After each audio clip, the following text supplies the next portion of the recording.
అందరికీ నమస్తే అండి. మన రాష్ట్రంలో రాజకీయ పరిస్థితులు చెప్పమంటే చాలా ఈజీగా, సింపుల్గా చెప్పుకోవచ్చు. వైఎస్ఆర్ కాంగ్రెస్ పార్టీ మీద వ్యతిరేకత ఉంది. చాలా వర్గాల్లో వ్యతిరేకత ఉంది.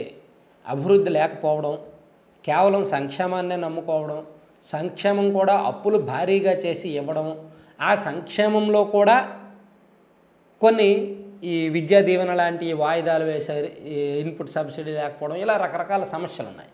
సో ఏ వర్గాన్ని కదిపినా సరే వైసీపీ పట్ల వ్యతిరేకంగానే మాట్లాడుతున్నారు.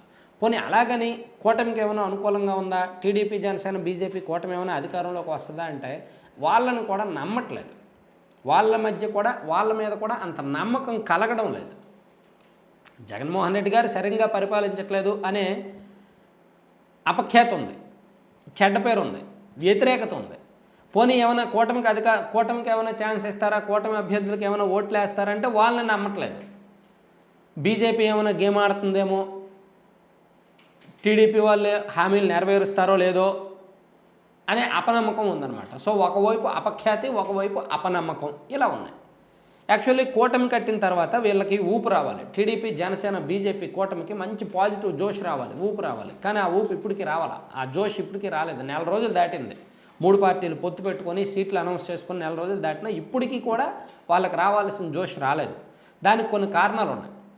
ఫస్ట్ మైనస్ ఏమో చిలకలూరిపేట సభ, రెండో మైనస్ ఏమో బీజేపీకి లెక్కకు మించి సీట్లు ఇవ్వడం, మూడో మైనస్ ఏమో రఘురామకృష్ణరాజు గారికి సీటు లేకుండా చేయడం, సీటు ఇవ్వకపోవడం. సో దాన్ని ఎంతో కొంత కవర్ చేసుకోవాలంటే చిలకలూరిపేటలో జరిగిపోయిన సభని మళ్ళీ తిరిగి తీసుకురాలేరు. ఆ జరిగిన నష్టాన్ని పూడ్చుకోవడమే తప్ప బీజేపీకి ఇచ్చిన సీట్లు మళ్ళీ వెనక్కి తీసుకోలేరు. అక్కడ జాగ్రత్తగా గెలిపించుకోవడం తప్ప మూడోది కవర్ చేసుకునే అవకాశం ఉంది. రఘురామకృష్ణరాజు గారికి నరసాపురం ఎంపీ సీటు ఇచ్చేస్తే ఎంతో కొంత డ్యామేజ్ కవర్ చేసుకునే అవకాశం అయితే ఉంటుంది.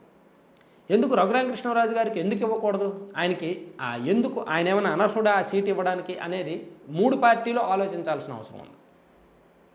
రఘురామకృష్ణరాజు గారు వైఎస్ఆర్ కాంగ్రెస్ పార్టీకి వ్యతిరేకంగా గత 4 ఏళ్ల నుంచి పోరాడుతున్నారు.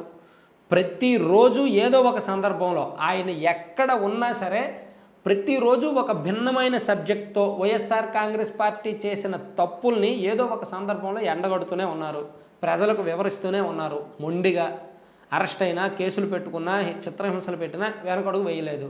సో మరి అటువంటి వ్యక్తికి సీటు లేకుండా చేయడానికి కారణం ఏమిటి? సో ఇలా కొంత టాక్ ఉంది. అది వైసీపీ వ్యతిరేకుల్లో, జగన్మోహన్ రెడ్డి గారి వ్యతిరేకుల్లో రఘురామకృష్ణరాజు గారికి సీటు ఇవ్వకపోవడం పట్ల బాగా నిరాశ, నిస్పృహ, నైరాశ్యం అలముకున్నాయి. దాంతోపాటు ఉన్న నమ్మకం కూడా పోయింది. టీడీపీ జనసేన బీజేపీ కూటమి మీద నమ్మకం పోయింది. సో ఈ ఒక్కటే వీళ్ళు డ్యామేజీ కంట్రోల్ చేసుకునే అవకాశం ఏదైనా ఉంది అంటే ఈ ఒక్కటే, రఘురామకృష్ణరాజు గారికి ఆ సీటు ఇవ్వడమే. పోనీ అక్కడ ఏమన్నా రఘురామకృష్ణరాజు గారి కంటే బలమైన నాయకుడికి ఇచ్చారా? అది కూడా లేదు. సో ఇప్పుడు ఏంటి, ఇవాళ మనకు తెలిసింది రఘురామకృష్ణరాజు గారికి ఉండి ఎమ్మెల్యే సీటు దాదాపుగా కన్ఫర్మ్ చేశారు. కానీ ఆయనకు అంటే ఒక రకంగా ఆయన డౌన్ గ్రేడ్ అయినట్టే. ఉండి ఎమ్మెల్యేకి వచ్చారు అంటే ఆయన ఖచ్చితంగా డౌన్ గ్రేడ్ అయినట్టే. ఒకసారి ఎంపీగా పోటీ చేసి గెలిచిన వ్యక్తి ఎంపీగానే ఉంటే మళ్ళీ ఎంపీగానే పోటీ చేసి గెలిస్తే ఏమో కేంద్రం స్థాయిలో చక్రం తిప్పుతారేమో, అంతా బాగుంటాయి. ఇప్పుడు ఆయన ఉండే ఎమ్మెల్యేగా పోటీ చేసి అసెంబ్లీకి వెళ్తే ఏదో మంత్రి పదవి ఇస్తే మంత్రివర్గంలో తీసుకుంటారు, లేదా స్పీకర్ అవుతారు. కానీ రఘురామకృష్ణరాజు గారి రాజకీయం అంతా కూడా ఢిల్లీ స్థాయి. ఆయనకు పరిచయాలు కూడా కేంద్రం స్థాయిలో ఉన్నాయి, నార్త్లో చాలామందితో పరిచయాలు ఉన్నాయి, బీజేపీ పెద్దలతో చాలామందితో పరిచయాలు ఉన్నాయి. కాకపోతే సీటు విషయంలోనే ఆయనకు ఈ ఆర్ఎస్ఎస్ నుంచి లాబియింగ్, వేరే వ్యవహారం కారణంగా ఆయన సీటు కోల్పోయారనమాట. సో ఒకటి ఫైనల్గా చేయాల్సింది ఏంటంటే డ్యామేజ్ కంట్రోల్ చేసుకోవాలి అంటే నష్ట నివారణ చర్యలు చేపట్టాలి అంటే టీడీపీ జనసేన చేతిలో ఉన్న ఏకైక మార్గం రఘురామకృష్ణరాజు గారి సీటు రఘురామకృష్ణరాజు గారికి ఇచ్చేయడమే.